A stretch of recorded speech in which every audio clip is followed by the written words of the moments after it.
बुलंदशहर पहुंची अभिनेता बिंदु दारा सिंह ने भारत पाकिस्तान संबंधों, पेपर लीक और ओटीटी कंटेंट जैसे मुद्दों पर अपनी राय रखी। उन्होंने कहा कि शांति जरूरी है, लेकिन व्यापार और आतंकवाद साथ नहीं चल सकते। पेपर लीक रोकने के लिए उन्होंने ऑनलाइन परीक्षा की वकालत की। वहीं ओटीटी कंटेंट को लेकर उन्होंने मोबाइल और डिजिटल प्लेटफॉर्म को बड़ी वजह बताया।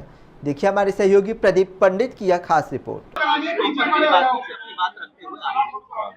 देश के रक्षा मंत्री राजनाथ सिंह ने कहा कि भारत पाकिस्तान से कोई बातचीत नहीं होगी, बातचीत अगर होगी तो वो पीओके को लेकर के आपका क्या मतलब? अब देखिए, हम तो चाहते हैं कि अमन शांति हो। एक देश था, एक देश के टुकड़े हो गए, सारे भाई हैं, लेकिन जो पॉलिटिक्स है बहुत गंदी चीज है। वो कभी नहीं चाहेंगे कि अमन और शांति हो। तो इसीलिए राजनाथ जी ने जो बोला है कि भैया ऐसे नहीं चलेगा, लड़ाई तुम करते हो और बाद में बोलते हो दोस्ती भी चाहिए। जब तुम्हें चाहिए हमारे ट्रक भी वहाँ चले जाए, सामान भी ले जाए, और जब तुम्हें चाहिए आतंकवाद करो। ये सब बंद होना बहुत जरूरी है।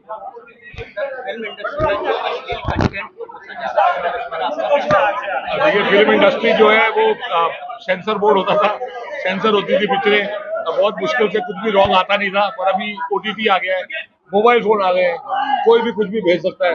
अब सेंसर करना बहुत मुश्किल है।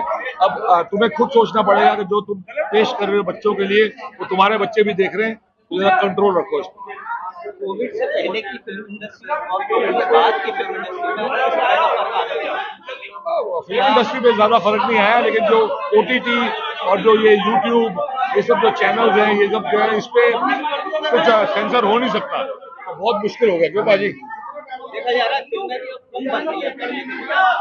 फिल्में तो बन रही हैं, हर हफ्ते लगती हैं, लेकिन पहले 4 लगती थी, अभी 2 लग रही। थोड़ा मुश्किल है, महंगी हो गई है, और थिएटर में लोग जाते नहीं। जब थिएटर में लोग जाएंगे तो बहुत फिल्में बनेंगी। बहुत महंगी होती है फिल्म बनानी, तो थिएटर में जाना बहुत जरूरी है। Welcome to the Jungle superhit हुई, धमाल सुपरहिट हुई, अब आएगी टॉक्सिक, वो भी सुपरहिट होगी। तो जितना थिएटर में जाना जाओगे उतनी अच्छी पिक्चरें मिलेगी। सर, आप क्या मानते हैं रियलिटी शो नए लोगों के लिए पहचान बनाने का एक आसान माध्यम? अभी तो आजकल कोई भी पहचान बना सकता है। यूट्यूब अपने सारे इन्फ्लुएंसर बन गए, पूरा इंडिया इन्फ्लुएंसर बन गया है। तो अपना जो भी अच्छा इसमें करेगा वो पहचान बनाएगा, और पब्लिक बहुत अक्लमंद है, शातिर है, वो समझ जाती है किसकी क्या औकात है, क्या किस तरीके से उसको फॉलो करना है, नहीं करना। तो जो आदमी अपनी पहचान बना लेता है, उसका फर्ज बनता है कि वो अच्छी चीजें परोसे, अच्छे सीख परोसे अगली जनरेशन के लिए, ना कि गाली गलौज उल्टी पुल्टी चीजें करें।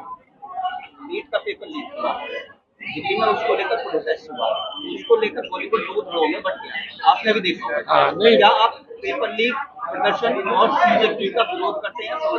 मैं आपको समझाना चाह रहा हूँ, बचपन से जब से हम कॉलेज स्कूल में पढ़ते थे तब से पेपर लीक हो रहे हैं। इंडिया में एक भी ऐसा साल नहीं गया जब पेपर लीक नहीं होते थे। तो इसको रोकने के लिए पहली बार हम जानते हैं कि हमारे जो प्रधानमंत्री है मोदी जी, इस बार जो वो निकालेंगे, जिंदगी में पेपर लीक वापस नहीं होगा। उन्हें ये नहीं समझ में आ रहा था कि ये जिंदगी भर इंडिपेंडेंस के बाद आज तक चल रहा है। तो जिसने भी नीट के पेपर लीक किए हैं उनके तो पीछे पड़ेंगे ही पड़ेंगे, लेकिन अगर पेपर प्रिंट होंगे तो पेपर लीक होंगे। तो ये प्रिंटिंग वाला सिस्टम बंद करना पड़ेगा। ऑनलाइन कंप्यूटर पे ऑटोमेटिक मेरे हिसाब से पेपर आने चाहिए, लास्ट मोमेंट पर, किसी को भी पता नहीं होना चाहिए। अभिनेता नसीरुद्दीन शाह ने कहा है अगर एक जाहिल इस मुल्क की रहनुमाई करे तो उसका दिल भी यही चाहेगा कि पूरा मुल्क उसकी तरह जाहिल, नासमझ और नाकाबिल बने। क्या चक्कर ये है कि देखिए, कई लोगों के खून में एक पार्टी बसी है। तो हम बचपन से, जब से हम इंडिया में हैं, इंडिपेंडेंस जब से, तब से कांग्रेस पार्टी थी, अब बीजेपी आ गई है। तो उनने बहुत साल राज किया, अब ये राज कर रहे हैं। तो उनके जो फॉलोअर है और जो उनको प्यार करते हैं, उनको लगता है इनको मौका क्यों नहीं मिल रहा। लेकिन जब कोई अच्छी तरह काम करता है तो लोग उसको हारने नहीं देते। जिस दिन ये लोग अच्छी तरह नहीं काम करेंगे, उस दिन दूसरों का मौका आएगा, तब तक किसी का मौका नहीं।